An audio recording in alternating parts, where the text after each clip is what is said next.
तुमच्याकडे जर फक्त पालक आणि मसूर डाळ असेल तर पालक आणि अर्धा वाटी मसूर डाळीमध्ये आपण रात्री करता मस्त अशी एक रेसिपी बनवूया। त्याकरता मी घेतले पालक, तर एक जुडी पालक आहे, निवडून घेतली आणि धुवून घेतली आहे। पालकाचं प्रमाण तुम्ही कमी जास्त करू शकता। निवडून घ्यायचे, स्वच्छ धुवून घ्यायचे आणि सोबतीलाच मी घेतल्या अर्धा वाटी मसूर डाळ। तर मसूर डाळ 2-3 तास स्वच्छ धुवून घेतलेली आहे, अर्धा वाटी घेतलेली आहे। आणि डाळ आहे तर टमाटर हे लागणारच, तर 2 टमाटर घेतलेले आहेत। तर ते टमाटर आपण बारीक कापून घ्यायचे आणि पालक सुद्धा जितकी बारीक कापते तितकी कापून घ्यायची। तर इथे बघा पालक मी कापून घेतलेली आहे। गॅसवर ठेवला एक पॅन, त्यात घातलंय तेल। तेल गरम झाले की अर्धा चमचा राई घालायचं, अर्धा चमचा जिरं घालायचं आणि थोडंसं हिंग घालायचं। नंतर आपण त्यात ऍड करायचा एक कांदा मीडियम साईजचा बारीक कापलेला। तर आता कांद्याला आपण परतून घ्यायचं, मस्त त्याला थोडासा रंग येऊ द्यायचा। थोडा रंग येतपर्यंत आपण हा कांदा परतून घेऊया। तर इथे बघू शकता कांद्याला हलकासा रंग आलेला आहे। आता आपण यात घालायचं आलं लसूण मिरचीचं वाटण। तर आलं लसूण आणि मिरची हे मी थोडंसं ओबडधोबड कुटून घेतलं, पेस्ट बनवलेली नाहीये आणि पेस्ट वापरली नाहीये। तर पेस्ट नाही वापरायची, असं थोडंसं खलबत्त्यात कुटून घ्यायचं, म्हणजे काय होतं यांनी ना टेस्ट छान येते। तर 1 ते 1.5 चम्मच मी घातलेलं आहे। नंतर त्यात घालायचं लाल तिखट आणि हळद, हे दोन्ही घालून परत एकदा आपण मिक्स करून घ्यायचं, म्हणजे याचा सुद्धा कच्चेपणा निघून जाईल।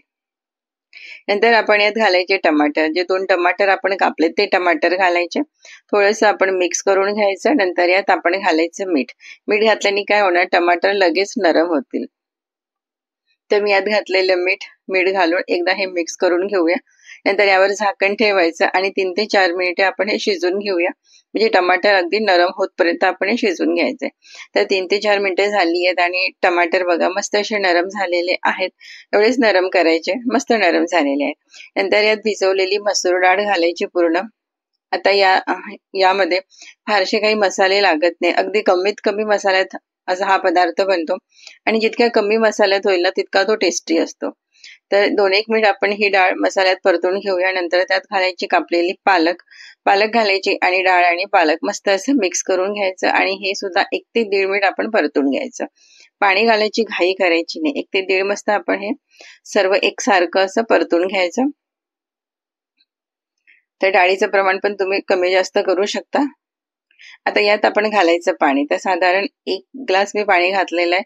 खूप पाणी घालायचं नाही, खूप पातळ करायचं नाही। पाणी घालायचं, फिरवून घ्यायचं, मीठ आपण सुरुवातीलाच घातलंय। झाकण ठेवायचं, गॅस कमी करायची, कमी गॅसवर 2 ते 3 मिनिट आपण शिजून घेऊया। तर 2 ते 3 मिनिटे झाली आणि तुम्ही बघू शकता मस्त इथे पालक आणि मसूर डाळीची आमटी आपली तयार झालेली आहे। आणि अशी घट्टच करायची, पातळ करायची नाही। थोडीशी कोथिंबीर घातली आणि एकदा मिक्स करून घ्यायचं। गरम गरम भातासोबत खूप मस्त लागतं, चपाती सोबत सुद्धा खूप छान लागतं, भाकरी सोबत तुम्ही कुस करून खाल्लं ना तरीही मस्त लागतं। मसूर डाळ आहे, पालक आहे, टेस्टी आहे, हेल्दी आहे। तर तुम्ही सुद्धा ही रेसिपी नक्की एकदा ट्राय करा। आवडलीच तर लाईक करा।